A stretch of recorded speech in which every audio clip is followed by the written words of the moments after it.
Hello everyone, ಇಕನಾಮಿಯ 9ನೇ video ಇದು. ನಾವು inequality ಅನ್ನುವಂಥ ವಿಷಯದ ಬಗ್ಗೆ ಚರ್ಚೆಯನ್ನು ಸ್ಟಾರ್ಟ್ ಮಾಡಿದ್ದೇವೆ. ಸೊ ಇನ್ಇಕ್ವಾಲಿಟಿ ಅಂತಂದರೆ ಏನು, ಮತ್ತು ಇನ್ಇಕ್ವಾಲಿಟಿ ಯಾಕೆ ಅಸ್ತಿತ್ವದಲ್ಲಿದೆ, ವೈ ಇಟ್ ಎಕ್ಸಿಸ್ಟ್ ಅಲ್ವಾ, ಅದರ ಬಗ್ಗೆ ಹಿಂದಿನ ವಿಡಿಯೋದಲ್ಲಿ ಒಂದು ಬೇಸಿಕ್ ಅಂಶಗಳನ್ನು ತಿಳ್ಕೊಂಡಿದ್ದೀವಿ. ಲಾಸ್ಟಲ್ಲಿ ನಾವು ಎಂಡ್ ಮಾಡಿದ್ದು ಮಾರ್ಕ್ಸಿಸ್ಟ್ ಥಿಯರಿಯಿಂದ ಅಲ್ವಾ, ಅದರಿಂದ ಎಂಡ್ ಮಾಡಿದ್ದೇವೆ ಲಾಸ್ಟಲ್ಲಿ. ಕಾರ್ಲ್ ಮಾರ್ಕ್ಸ್ ಅವರು ತಮ್ಮ ದಾಸ್ ಕ್ಯಾಪಿಟಲ್ ಅನ್ನುವಂಥ ಪುಸ್ತಕದಲ್ಲಿ ಹೇಗೆ ಇನ್ಇಕ್ವಾಲಿಟಿ, ಆಳುವ ವರ್ಗ, ಉಳ್ಳವರು ಮತ್ತು ಬಡವರು, ಆ ಎರಡೂ ವರ್ಗಗಳ ನಡುವಿನ ಒಂದು ಅಂತರದಿಂದಾಗಿ ಸಮಾಜದಲ್ಲಿ ಅಸಮಾನತೆ ಹೇಗೆ ಸೃಷ್ಟಿಯಾಗತ್ತೆ ಅನ್ನೋದನ್ನು ಅವರ ಪುಸ್ತಕದಲ್ಲಿ ಹೇಳ್ತಾರೆ. ಮುಖ್ಯವಾಗಿ ಮಾರ್ಕ್ಸಿಸ್ಟ್ ಥಿಯರಿಯಲ್ಲಿ ಸ್ಟ್ರಗಲ್, ಒಂದು ಕಡೆ ದೊಡ್ಡ ದೊಡ್ಡ ಕಂಪನಿಯನ್ನು ನಿಭಾಯಿಸುವವರು, ಆಂಟ್ರಪ್ರಿನರ್ ಅವರು ಏನು ಮಾಡ್ತಾ ಇರ್ತಾರೆ, ಪ್ರಾಫಿಟನ್ನು ಗಳಿಸ್ತಾ ಇರ್ತಾರೆ, ಲಾಭವನ್ನು ಗಳಿಸ್ತಾ ಇರ್ತಾರೆ. ಇನ್ನೊಂದು ಕಡೆ ಕಾರ್ಮಿಕರು, ದುಡಿಯುವ ವರ್ಗದವರು ತಮ್ಮ ಕೂಲಿಗೆ ಎಷ್ಟು ಸೀಮಿತ ಆಗಿಬಿಡುತ್ತೆ ಅಲ್ವಾ, ಅವರ ಜೀವನ ಅವರು ತೆಗೆದುಕೊಳ್ಳುವಂಥ ವೇಜಸ್ ಅಥವಾ ಸ್ಯಾಲರಿಗೆ ಸೀಮಿತ ಆಗಿ ಅವರು ಬದುಕಬೇಕಾಗತ್ತೆ. ಸೊ ಮಾರ್ಕ್ಸ್ ಅವರು ಏನು ಹೇಳ್ತಾರೆ, ಕಾರ್ಲ್ ಮಾರ್ಕ್ಸ್ ಅವರು, ಇವೆರಡರ ನಡುವಿನ ಸ್ಟ್ರಗಲ್ ಅದು. ಒಂದು ಕಡೆ ಒಬ್ಬರು ಪ್ರಾಫಿಟನ್ನು ಜಾಸ್ತಿ ಗಳಿಸ್ತಾ ಇರ್ತಾರೆ, ಇನ್ನೊಬ್ಬರು ಒಂದೇ ರೀತಿಯ ವೇಜಸ್ಗಳಿಂದ ಹಲವಾರು ವರ್ಷಗಳ ಕಾಲ ಇನ್ಕ್ರಿಮೆಂಟೇ ಇಲ್ಲದೆ ಅದೇ ರೀತಿ ಬದುಕ್ತಾ ಇರ್ತಾರೆ. ಹಾಗಾಗಿ ಅಸಮಾನತೆ ಇದೆ ಅಂತ ಹೇಳ್ತಾರೆ. ಸೊ ಮಾರ್ಕ್ಸ್ ಅವರು ಇನ್ನಷ್ಟು ಡೀಟೇಲ್ ಕೊಡ್ತಾ ಹೋಗ್ತಾರೆ ನೋಡಿ. ಪ್ರಾಫಿಟ್ ಅಂತಂದ್ರೆ ಏನು? ಈಗ ಒಂದು ಕಂಪ್ನಿಯನ್ನು ಓಪನ್ ಮಾಡಿದ್ದಾರೆ ಒಬ್ಬ ವ್ಯಕ್ತಿ, ಅವರಿಗೆ ಪ್ರಾಫಿಟ್ ಬರುತ್ತೆ. ಕಾರ್ಲ್ ಮಾರ್ಕ್ಸ್ ಅವರ ಪ್ರಕಾರ profit is unpaid wages. Unpaid wages ಅಂತಂದರೆ ಏನು? ಒಂದು ಕಾರ್ಖಾನೆಯಲ್ಲಿ ಒಂದು ವಸ್ತು ಉತ್ಪತ್ತಿ ಆಗ್ತಾ ಇದೆ. ಉತ್ಪತ್ತಿ ಆಗಬೇಕಾದ್ರೆ ಅದರಲ್ಲಿ ಕಾರ್ಮಿಕರ ಶ್ರಮ ಇರುತ್ತೆ ಅಲ್ವಾ, ಮತ್ತು ಕಾಸ್ಟ್ ಆಫ್ ಲ್ಯಾಂಡ್ ಇರುತ್ತೆ, ಮಷಿನ್ಗಳದ ಒಂದು ಖರ್ಚಿರುತ್ತೆ. Cost of labour, land, machines, ನಾವೇನು ಫ್ಯಾಕ್ಟರ್ಸ್ ಆಫ್ ಪ್ರೊಡಕ್ಷನ್ ಅಂತ ಕರಿತೇವೆ, ಲ್ಯಾಂಡ್, ಲೇಬರ್, ಕ್ಯಾಪಿಟಲ್ ಅಲ್ವಾ, ಇದೆಲ್ಲ ಕಾಸ್ಟ್ ಇರುತ್ತೆ. ಒಂದು ಕಾರ್ಖಾನೆಯಲ್ಲಿ ಒಂದು ವಸ್ತು ಉತ್ಪತ್ತಿ ಆಗಬೇಕು ಅಂತಂದರೆ ಇದೆಲ್ಲ ಖರ್ಚಿರುತ್ತೆ. ಈಗ ಮಾರ್ಕ್ಸ್ ಅವ್ರು ಏನು ಹೇಳ್ತಾರೆ ಅಂತಂದರೆ, ಯಾರು ಮಾಲೀಕ ಇರ್ತಾನಲ್ವ, ಓನರು, ಅವ್ರೇನು ಮಾಡ್ತಾರೆ, ಈಗ ಏನು ಖರ್ಚಾಗಿರುತ್ತೋ, ಹೇಗೂ ಖರ್ಚಾಗಿರುತ್ತೆ, ಲ್ಯಾಂಡಿಗೆ, ಮಷಿನ್ಸ್ಗೆಲ್ಲ ಖರ್ಚಾಗಿರುತ್ತೆ, ಒಟ್ಟಾರೆ ಪ್ರಾಫಿಟ್ ಬರುತ್ತಲ್ವ, ಆ ಪ್ರಾಫಿಟ್ಟಲ್ಲಿ ಆ ಕಾರ್ಮಿಕರಿಗೆ ಮಿನಿಮಮ್ ಅಂದರೆ ಅತಿ ಕಡಿಮೆ ಕೂಲಿ ಕೊಟ್ಟು ಬೇರೆ ಎಲ್ಲವನ್ನ ತನ್ನ ಕೈಲೇ ಇಟ್ಕೊಂಡ್ಬಿಡ್ತಾನೆ. ಸೊ ಆ್ಯಕ್ಚುಲಿ ಅವನ ಹತ್ರ ಇರುವಂಥ ಎಕ್ಸ್ಟ್ರಾ ಹಣ ಯಾರಿಗೆ ಹೋಗಿ ಸೇರಬೇಕು? ಲೇಬರಿಗೆ ಹೋಗಿ ಸೇರಬೇಕಿತ್ತು. Profits nothing but unpaid wages appropriated by the owner. ಈ ಲಾಭವನ್ನು ನಿಜವಾಗಲೂ ಅವನು, ಆ ಒಂದು ಓನರ್, ಕಾರ್ಮಿಕರಿಗೆ ಹಂಚಬೇಕಿತ್ತು, ಅವನು ಹಂಚ್ತಾ ಇಲ್ಲ. ಸೊ ಹಾಗಾಗಿ ಇವರಿಗೆ ಸರಿಯಾದ ಸ್ಯಾಲ್ರಿ, ವೇಜಸ್ ಸಿಗ್ತಾ ಇಲ್ಲ ಅಂತ ಮಾರ್ಕ್ಸ್ ಅವರು ಹೇಳ್ತಾರೆ.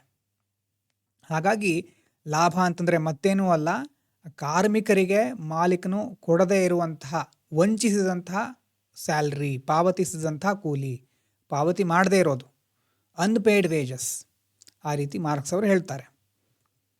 ಮತ್ತು ಅದ್ರ ಜೊತೆ ಕ್ಯಾಪಿಟಲ್ ಮತ್ತು ಲೇಬರ್, ಈ ಒಂದು ಸ್ಟಡಿ ಮಾಡಿದಾಗ ಏನು ಗೊತ್ತಾಗಿರೋದು ನೋಡಿ, ಈಗ ಬಂಡವಾಳ, ರಿಟರ್ನ್ ಆನ್ ಕ್ಯಾಪಿಟಲ್ ಅಂತ ಕರೀತಾರೆ ಅಲ್ವಾ, ಕ್ಯಾಪಿಟಲಿಗೆ ಸಂಬಂಧಪಟ್ಟ ಹಾಗೆ ಇನ್ವೆಸ್ಟ್ ಮಾಡ್ತಾರೆ. ಸೊ ಇನ್ವೆಸ್ಟ್ ಮಾಡಿ ಅದರಿಂದ ಪ್ರಾಫಿಟ್ ಬರುತ್ತೆ. ಪ್ರಾಫಿಟ್ ಬರೋದನ್ನು ಯಾರು ನೋಡ್ಕೊಳ್ತಾರೆ ಅಥವಾ ಯಾರು ಅದನ್ನು ಪಡ್ಕೊಳ್ತಾರೆ? ಓನರು ಅಲ್ವಾ.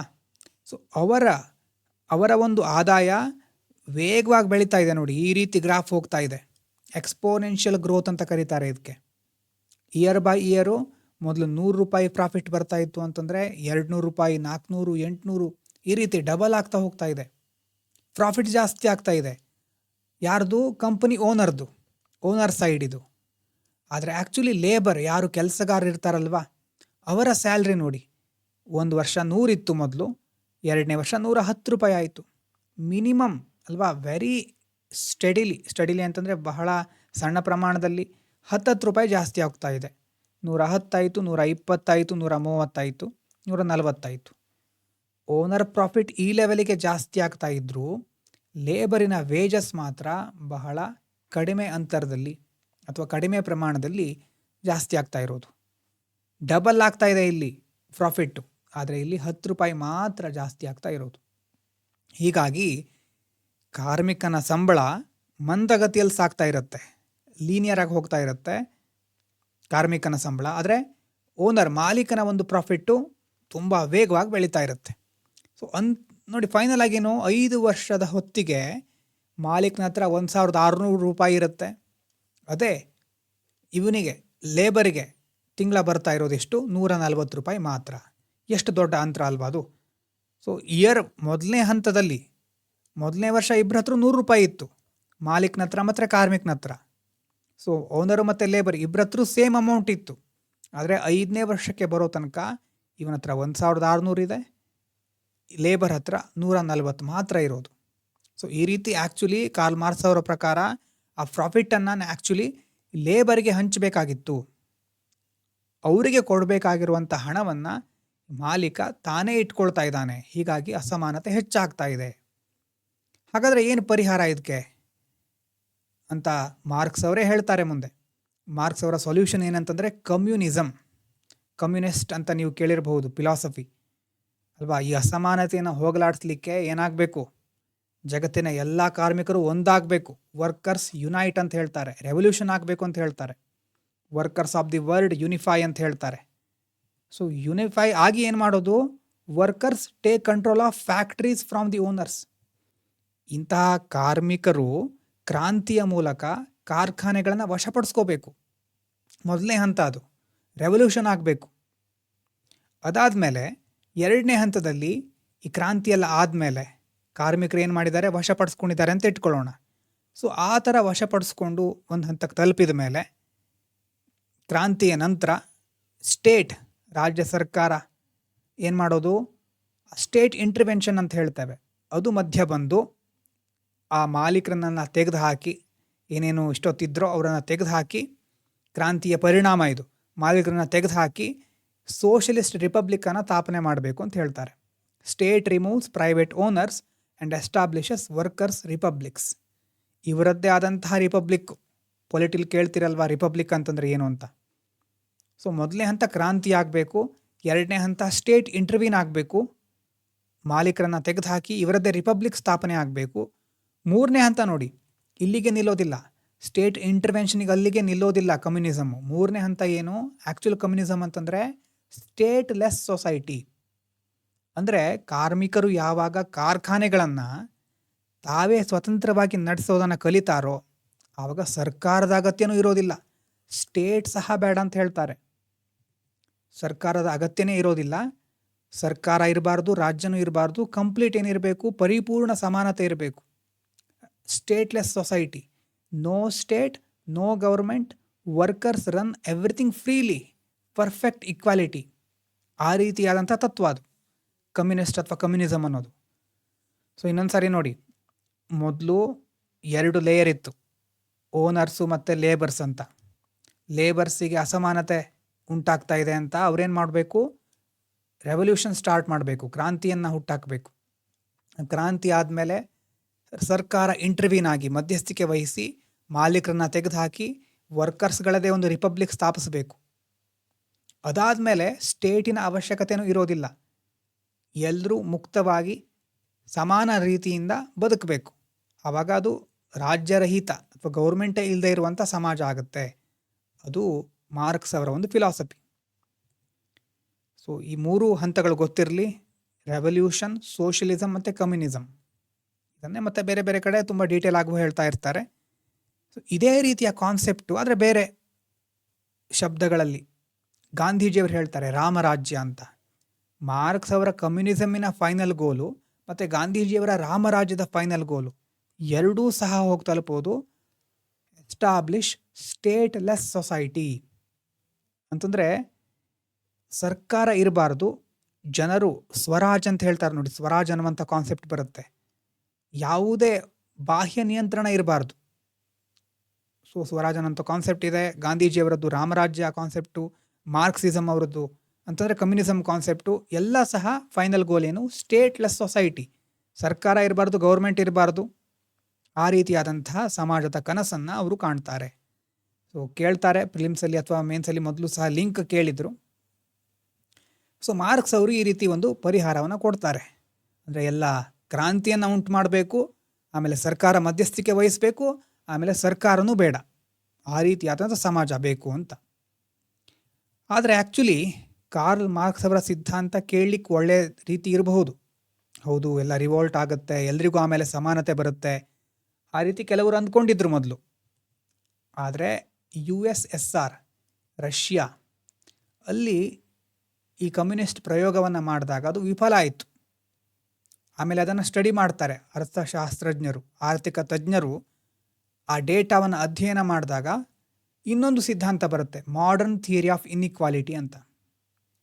ಮಾರ್ಕ್ಸ್ ಅವರ ಪ್ರಕಾರ ಪ್ರಾಫಿಟ್ಟು ಎಕ್ಸ್ಪೋನೆನ್ಷಿಯಲಿ ಗ್ರೋ ಆಗ್ತಾ ಇರುತ್ತೆ, ವೇಜಸ್ ಗ್ರೋ ಆಗೋದೇ ಇಲ್ಲ. ಅಂದರೆ ಓನರ್ಸು ತುಂಬ ಬೇಗ ಶ್ರೀಮಂತರಾಗ್ತಾರೆ, ಲೇಬರ್ಸು ಮೊದಲಿನ ಥರಾನೇ ಬಡತನದ ಸ್ಥಿತಿಯಲ್ಲಿ ಇರ್ತಾರೆ. ಇದರಿಂದಾಗಿ ಇನ್ಇಕ್ವಾಲಿಟಿ ಕ್ರಿಯೇಟ್ ಆಗುತ್ತೆ ಅಂತ ಹೇಳಿದವರು ಮಾರ್ಕ್ಸ್. ಎಂಪಿರಿಕಲ್ ಎವಿಡೆನ್ಸ್ ಅಂತಂದರೆ ಡೇಟಾ ಏನು ಹೇಳ್ತಾ ಇದೆ ಅಂತಂದರೆ ವೇಜಸ್ಸು ಜಾಸ್ತಿ ಆಗಿದೆ, ಪ್ರಾಫಿಟು ಜಾಸ್ತಿ ಆಗಿದೆ. In the long run profits and wages grow together ಅಂತ ಡೇಟಾ ಹೇಳುತ್ತೆ. ಅಂದರೆ ಎರಡು ಗ್ರೋ ಆಗಿದೆ. ಆ್ಯಕ್ಚುಲಿ ಅಸಮಾನತೆ ಇದರಿಂದ ಆಗಿದ್ದಲ್ಲ, ಅಥವಾ ಈಗ ಅದೆರಡನ್ನು ಕಂಪೇರ್ ಮಾಡಿದಾಗ ಡೇಟಾ ಈ ಥರ ಹೇಳುತ್ತೆ ಅಂತ ಮಾಡರ್ನ್ ಸ್ಟಡೀಸ್ಗಳು ಹೇಳುತ್ತೆ. ಆವಾಗ ಹೊಸ ಕ್ವಶನ್ ಬರುತ್ತೆ, if both grow equally why does inequality still exist ಅಂತ. ವೇಜಸ್ಸು ಪ್ರಾಫಿಟ್ಟು ಎರಡೂ ಚೆನ್ನಾಗೇ ಗ್ರೋ ಆಗ್ತಾ ಇದೆ ಅಂತಂದರೆ ಈಗ ಯಾಕೆ ಇನ್ಇಕ್ವಾಲಿಟಿ ಇದೆ ಹಾಗಾದರೆ ಅನ್ನೋದು ಹೊಸ ಕ್ವಶನ್ನು. ಸೊ ಅದಕ್ಕೆ ಉತ್ತರ ಏನು, ಮಾಡರ್ನ್ ಆನ್ಸರ್ ಏನು, ಕ್ಯಾಪಿಟಲ್ ಲೇಬರ್ ಕಾನ್ಫ್ಲಿಕ್ಟ್ ಅಲ್ಲ actually, but lack of survival of firms ಅಂತ ಹೇಳ್ತಾರೆ. Lack of survival of firms. Firms ಅಂತಂದರೆ ಸಂಸ್ಥೆಗಳು ಉಳಿಯೋದೇ ಇಲ್ಲ, ಅಥವಾ ತಮ್ಮನ್ನು ತಾವು ಸಸ್ಟೈನೇಬಲ್ ಆಗಿ ಉಳಿಸ್ಕೊಳ್ಳಿಕ್ಕೆ ಆಗ್ತಾ ಇಲ್ಲ ಸಂಸ್ಥೆಗಳ ಹತ್ರ. ಇದನ್ನು ಎಕ್ಸಾಂಪಲ್ ತಗೊಂಡ್ರೆ ಗೊತ್ತಾಗುತ್ತೆ ನೋಡಿ. ನಮ್ಮ ದೇಶದಲ್ಲಿ ಟೆಲಿಕಾಂ ಸೆಕ್ಟರ್ 15 ವರ್ಷಗಳ ಹಿಂದೆ, ಈಗ ಏರ್ಟೆಲ್ಲು ಮತ್ತು ಜಿಯೋ ಏನಿದೆ, ಆವಾಗ ಏನಿತ್ತು, ಯಾವುದಿತ್ತು, Airtel, Vodafone, idea, BSNL, Docomo, ಈ ಥರ ತುಂಬ ಕಂಪ್ನಿಗಳಿತ್ತು 15 ವರ್ಷಗಳ ಹಿಂದೆ. ಸೊ ಆವಾಗ ತುಂಬ ಕಂಪ್ನಿಗಳಿರೋದ್ರಿಂದ ಒಟ್ಟಾರೆ ಇಡೀ ಟೆಲಿಕಾಂ ಸೆಕ್ಟರಿನ ಪ್ರಾಫಿಟ್ಟು ಕನ್ಸಿಡರ್ ಮಾಡಿ, ಎಕ್ಸಾಂಪಲ್ ಇದು ಒಂದು 80 ರೂಪೀಸ್ ಬಂದಿದೆ ಅಂತ ಇಟ್ಕೊಳ್ಳೋಣ. ಸೊ 80 ರೂಪೀಸ್ ಬಂದಿದೆ ಒಟ್ಟು ಪ್ರಾಫಿಟ್ಟು. 8 ಓನರ್ಸ್ ಇದ್ದಾರೆ ಅಲ್ವಾ, ಈ ಥರ 8 ಕಂಪ್ನಿಗಳಿದೆ. ಸೊ 80 ರೂಪೀಸು 8 ಕಂಪ್ನಿಗಳು. ಸೊ ಪ್ರತಿ ಓನರಿನ ಪ್ರಾಫಿಟ್ ಎಷ್ಟಾಯಿತು, 10 ರೂಪಾಯಿ ಆಯಿತು. 80ನ್ನು 8ರಿಂದ ಡಿವೈಡ್ ಮಾಡಿ, 10 ರೂಪಾಯಿ ಪ್ರಾಫಿಟ್ ಬಂತು. ಸೊ ತುಂಬ ಕಂಪ್ನಿಗಳಿತ್ತು, ಎಲ್ಲ ಕಂಪ್ನಿಗಳ ಪ್ರಾಫಿಟ್ಟು 80 ಅಂತ ಕನ್ಸಿಡರ್ ಮಾಡಿದರೆ ಪ್ರತಿಯೊಬ್ಬರಿಗೆ 10 ರೂಪಾಯಿ ಪ್ರಾಫಿಟ್. ಸರಾಸರಿ ಎವರೇಜ್ ಪ್ರಾಫಿಟ್ ಪರ್ ಓನರ್ ಎಷ್ಟು, 10 ರೂಪಾಯಿ. ಇನ್ನು ಟೋಟಲ್ ವೇಜಸ್ಸು ಆಗಿನ ಕಾಲದ್ದು ಅದು ಕನ್ಸಿಡರ್ ಮಾಡೋಣ, 80 ರೂಪಾಯಿ. ಇದು ಎಕ್ಸಾಂಪಲ್ಲು ಅರ್ಥ ಆಗಲಿ ಅಂತ ಹೇಳ್ತಾ ಇರೋದು. ಸೊ 80 ರೂಪಾಯಿ ಟೋಟಲ್ ವೇಜಸ್ಸು. 8 ವರ್ಕರ್ಸ್ ಇದ್ದಾರೆ ಅಂತ ಇಟ್ಕೊಂಡ್ರೆ ಪ್ರತಿಯೊಬ್ಬ ವರ್ಕರ್ ನಂಬರನ್ನ ಡಿವೈಡ್ ಮಾಡಿದ್ರೆ ಇಲ್ಲೂ 10 ರೂಪಾಯಿ ಬರ್ತಾ ಇದೆ. ಸೊ ಎಕ್ಸಾಕ್ಟ್ ಇಷ್ಟೇ ಬರುತ್ತೆ ಅಂತಲ್ಲ, ಆದರೆ ಮಾರಾಲಿಟಿ ರೀತಿಯಿಂದ ನಾವು ನೋಡೋದಾದರೆ, ಅಥವಾ ಓವರಾಲ್ ಆಗಿ ಒಟ್ಟಾರೆ ಇಲ್ಲಿ ಸರಿಯಾಗಿ ನಡೀತಾ ಇದೆಯಾ ಎಲ್ಲ ಅಂತ ನೋಡೋದಾದರೆ ಇನ್ಇಕ್ವಾಲಿಟಿ ಕಡಿಮೆ ಇದೆ ಅಂತ ಹೇಳ್ಬೋದು. ಸಿಂಪಲ್ ಆಗಿ ತುಂಬ ಕಂಪ್ನೀಸ್ ಇರ್ತಾ ಇತ್ತು, ಒಬ್ಬ ವ್ಯಕ್ತಿ ಒಂದೇ ಕಂಪ್ನಿ ಹತ್ರ ಪ್ರಾಫಿಟ್ ಎಲ್ಲ ಕಾನ್ಸಂಟ್ರೇಟ್ ಆಗ್ತಾ ಇರಲಿಲ್ಲ, ಪ್ರಾಫಿಟ್ ಶೇರ್ ಆಗ್ತಾ ಇತ್ತು. ಅದೇ ರೀತಿ ವರ್ಕರ್ಸ್ಗಳಿಗೂ ವೇಜಸ್ಸು ಚೆನ್ನಾಗಿತ್ತು, ಅಥವಾ ಅದನ್ನು ಎರಡು ಕಂಪೇರ್ ಮಾಡಿದರೆ ಅರೌಂಡ್ ಸೇಮ್ ಇತ್ತು ಅಂತ ಹೇಳ್ತಾರೆ. ಇದು ಡೇಟಾ ಹೇಳುತ್ತೆ. ಇದು ಎಷ್ಟು ವರ್ಷಗಳ ಹಿಂದೆ, 15 ವರ್ಷಗಳ ಹಿಂದೆ 8 ಮೇಜರ್ ಕಂಪ್ನಿಗಳ ಒಂದು ಎಕ್ಸಾಂಪಲ್ ನೋಡಿದ್ದೇವೆ. ಇವತ್ತು ಎಷ್ಟಿದೆ ಟೆಲಿಕಾಂ ಕಂಪ್ನಿಗಳು ನಮ್ಮ ದೇಶದಲ್ಲಿ? ಮುಖ್ಯವಾಗಿ 3 ಇರೋದು, Jio, Airtel, VI, Vodafone, idea ಅಲ್ವಾ. ಇನ್ನು BSNL ಎಲ್ಲ ಇದೆ, ಅದ್ರ ಬಗ್ಗೆ ನಾನು ಹೆಚ್ಚು ಹೇಳಲಿಕ್ಕೆ ಹೋಗಲ್ಲ. BSNL ಯಾವ ಸ್ಥಿತಿಲಿದೆ ಅಂತ ನಿಮಗೆ ಗೊತ್ತಿರುತ್ತೆ. So Jio, Airtel, Vodafone, idea major ಕಂಪ್ನಿಗಳು ಅಂತಂದರೆ 3. ಇಲ್ಲಿ 3 ಕಂಪ್ನಿಗಳಿದೆ. ಟೋಟಲ್ ಪ್ರಾಫಿಟ್ ಎಷ್ಟು ಬರ್ತಾ ಇದೆ, 240 ರೂಪಾಯಿ ಬರ್ತಾ ಇದೆ ಅಂತ ಇಟ್ಕೊಳ್ಳಿ. 3 ಕಂಪ್ನಿಗಳ ಒಟ್ಟು ಪ್ರಾಫಿಟ್ಟು 240 ರೂಪಾಯಿ. 3 ಕಂಪ್ನಿಗಳನ್ನು ಡಿವೈಡ್ ಮಾಡಿ, 3 8 24 ಅಲ್ವಾ.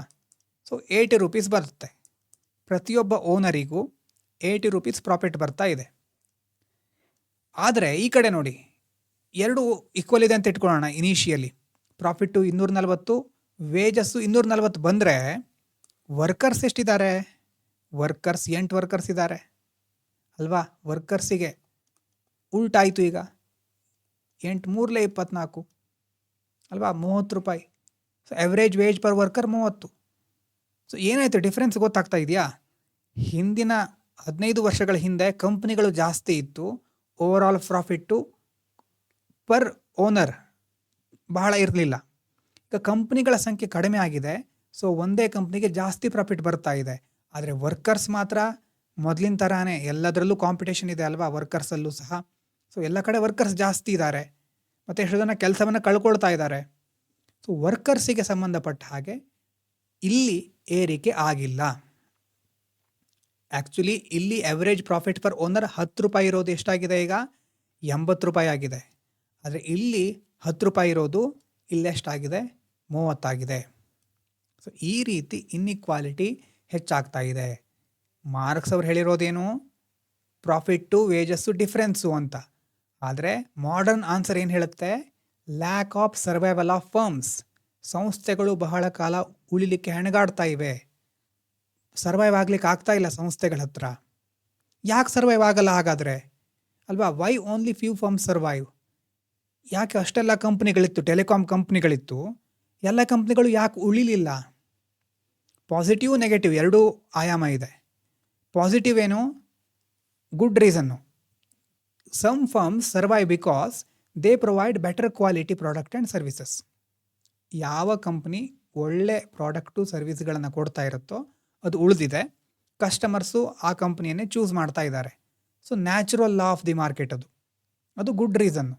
ಸೊ ಹಾಗಾಗಿ ಕೆಲವೊಂದು ಕಂಪ್ನಿಗಳು ಮೊದಲಿಂದ ಉಳ್ಕೊಂಡು ಬಂದಿದೆ. ಆದರೆ ಇನ್ನೊಂದು ರೀಸನ್ ಇದೆ, ನೆಗೆಟಿವ್ ರೀಸನ್ ಅಂತ ಹೇಳ್ಬೋದು. ದೊಡ್ಡ ದೊಡ್ಡ ಕಂಪ್ನಿಗಳು, ಕ್ರೋನಿ ಕ್ಯಾಪಿಟಲಿಸಮ್ ಅಂತ ಹೇಳ್ತೇವೆ. Big firms use money and political power to crush smaller competitors through unfair practices. ದೊಡ್ಡ ದೊಡ್ಡ ಕಂಪ್ನಿಗಳು ತಮ್ಮ ಮನಿ, ಪೊಲಿಟಿಕಲ್ ಪವರನ್ನು ಯೂಸ್ ಮಾಡಿಕೊಂಡು ಚಿಕ್ಕ ಚಿಕ್ಕ ಕಂಪ್ನಿಗಳನ್ನು ಅಲ್ಲೇ ಏನು ಮಾಡುತ್ತೆ? ಕ್ರಶ್ ಮಾಡಿಬಿಡುತ್ತೆ. ಆವಾಗ ಆ ಕಂಪ್ನಿಗಳು ಬೆಳಿಲಿಕ್ಕೆ ಆಗೋದಿಲ್ಲ. ಹಾಗಾಗಿ ಅಲ್ಲೇನೇ ಇದೆ, due to lack of rule of law. ಪೊಲಿಟಿಯಲ್ಲಿ ಬರೋ ಕಾನ್ಸೆಪ್ಟ್ ನೋಡಿ, ಇಲ್ಲಿ ಕನೆಕ್ಟ್ ಆಗ್ತಾ ಇದೆ. ರೂಲ್ ಆಫ್ ಲಾ ಇಲ್ಲ. ಕೆಲವರು ತಮಗೆ ಬೇಕಾದ ರೀತಿ ಕಾನೂನುಗಳನ್ನು ರೂಪಿಸ್ಕೊಂಡು ತಾವು ಬೆಳೀತಾ ಇದ್ದಾರೆ, ಬೇರೆಯವರನ್ನು ಕ್ರಶ್ ಮಾಡ್ತಾ ಇದ್ದಾರೆ, ಅವರನ್ನು ತುಳಿತಾ ಇದ್ದಾರೆ. ಇದಕ್ಕೆ ಒಂದು ಎಕ್ಸಾಂಪಲ್ಲು ವೋಕ್ಸ್ ವ್ಯಾಗನ್ ಸ್ಕ್ಯಾಂಡಲ್. ಏನು ಆ ಸ್ಕ್ಯಾಂಡಲ್ ಅಂತ ಮುಂದಿನ ವಿಡಿಯೋದಲ್ಲಿ ಡಿಸ್ಕಸ್ ಮಾಡೋಣ. ಓಕೆನಾ? ವಿಡಿಯೋ ಕಂಪ್ಲೀಟಾಗಿ ನೋಡಿದರೆ E9 ಡನ್ ಅಂತ ಕಮೆಂಟ್ ಮಾಡಿ ಬೇರೆ ಏನೇ ಇದ್ರೂ ತಿಳಿಸಬಹುದು. Thank you so much.